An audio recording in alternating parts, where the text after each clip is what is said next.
going on, guys? So today we're talking about previewing the entire NFL. Now, I do post daily sports videos, so make sure you click that like button to show your support for the channel and subscribe for even more content. Part 9, previewing the Super Bowl. If you haven't checked out parts 1 through 8, where I preview every single division in the NFL, go ahead and check that out right now. Giannis Antetokounmpo, Aaron Rodgers, Conor McGregor versus Tony Ferguson. So for the division winners, I had the Chiefs, Bills, Titans, and Browns, right? And as far as I'm concerned, I think the Chiefs are the best team in that group, right? I also think that the Chiefs are in somewhat more of a winnable division, and I think that's going to be very beneficial for them. That's why I think they're going to get the bye in that #1 overall seed, and I think the Bills are going to be the #2 seed. I think that the Bills are just one of the most complete teams in the entire NFL. Great quarterback, great receiving core, great running back, great defense, good enough defense for sure. The Titans are actually going to be the 3 seed, only because I think the AFC South is the easiest division in football. Don't necessarily see that for the Cleveland Browns, who I have as the 4 seed. I actually think they could struggle against Baltimore and Pittsburgh. I think it's going to be the AFC North gets the 4 seed because they're battling and struggling so much,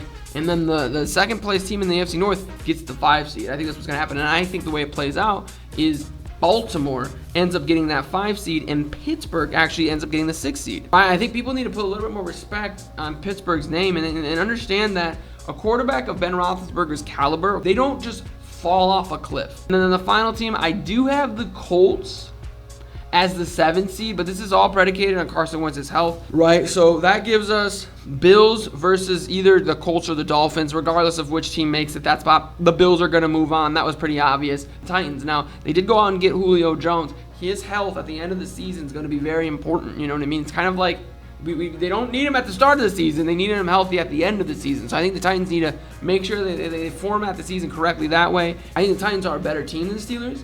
I think the Steelers are going to burn out a little bit at the end of the year, like they did last year, right? And then you have the Ravens versus the Browns, because I think that the Ravens definitely have enough tools to beat the Browns in Cleveland. We've seen Lamar Jackson struggle in the postseason. I think Cleveland has more than enough tools defensively to slow him down. We have the Chiefs hosting the Browns and the Bills hosting the Titans. I like the Browns. It's not because they're a better team. That's not what I'm saying. It's an any given Sunday vibe. That game, Browns versus Kansas City in Kansas City, goes one of 2 ways. Cleveland's able to slow the game down, muck the game up, play smash mouth football, and they might squeak out a win 21-17 type thing, or Kansas City just runs away with it. Then we look at the Bills versus the Titans. Like I said already, I think the Bills are one of the most complete teams in the league. It's all going to come down to Derrick Henry. Can the Bills stop Derrick Henry? We saw 2 years ago in the postseason, Derrick Henry almost single-handedly carried the Titans all the way to the Super Bowl. And we saw last year when Derrick Henry got shut down, the Titans didn't do anything. Now, like I said, that's why they went and got Julio Jones. That's why they went and did all those things in the offseason. But I think that Bills are just a better team, and they're solid enough defensively to slow them down. And that segues into the AFC Championship game between the Bills and the Browns. Right? And the difference between the Chiefs and the Bills, right? Okay, it's one or 2 things. First thing is they're better defensively. Then they're more solid running the ball. Also, we've seen this time and time again where a team or a player or whatever gets a big upset. You know, they take out the team that's supposed to win it all, or they take out the player that's supposed to win this whole thing. And the next time we see them perform, they don't perform up to the way they did last time. All right, now we're going to switch gears to the NFC. Have the Bucks, Seahawks, Vikings, and Giants. I think that the Tampa Bay Buccaneers are easily going to get the 1 seed. Right? The division's a joke. Like, the division's got nothing to offer the Bucks. On top of them already being one of the more complete teams in the NFL, I think the Bucks are definitely going to get the 1 seed. And then we look at the 2 spot, I think that's going to have to go to the Seattle Seahawks. It's unfortunate because I think that this is going to be one of those situations where the NFC West could potentially have 2 or 3 of the top 4 teams in the NFC. Division winner gets to post a playoff game because they won their division. Woo! It's stupid. It's absolutely dumb, and I'm going to do a full-on video about why I think it's the dumbest thing ever, how the NFL does their playoffs. Looking at the 3 spot, I think that's going to have to go to the Minnesota Vikings.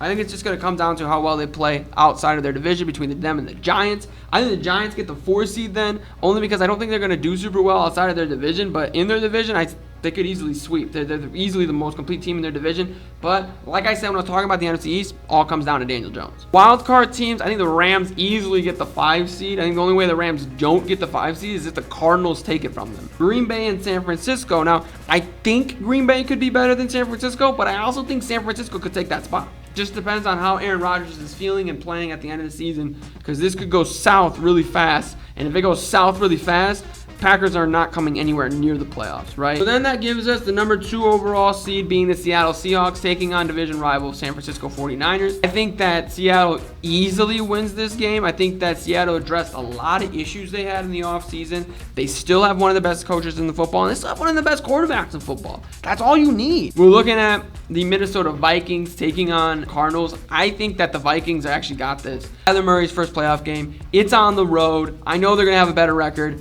That doesn't matter. Minnesota wins because they're at home and they have that experience. And then we have the 4 seed with the 5 seed. It's really unfortunate that the Giants draw the short stick, but that's just what happens when you're in the NFC East. It is Matthew Stafford, who's never won a playoff game, but neither is Daniel Jones. So if we say that those are washes and we just look at the talent that the teams have, it easily, if the Rams can stay healthy, which they've had issues with that in the past, it easily goes to the Rams. I think that's the only upset I had in the entire wild card, but that's just how it is. I would then put the Los Angeles Rams up against the Tampa Bay Buccaneers, as well as the Seattle Seahawks against the Minnesota Vikings. Unfortunately, this feels pretty obvious, right? Like, it's a dome team because Minnesota plays in a dome.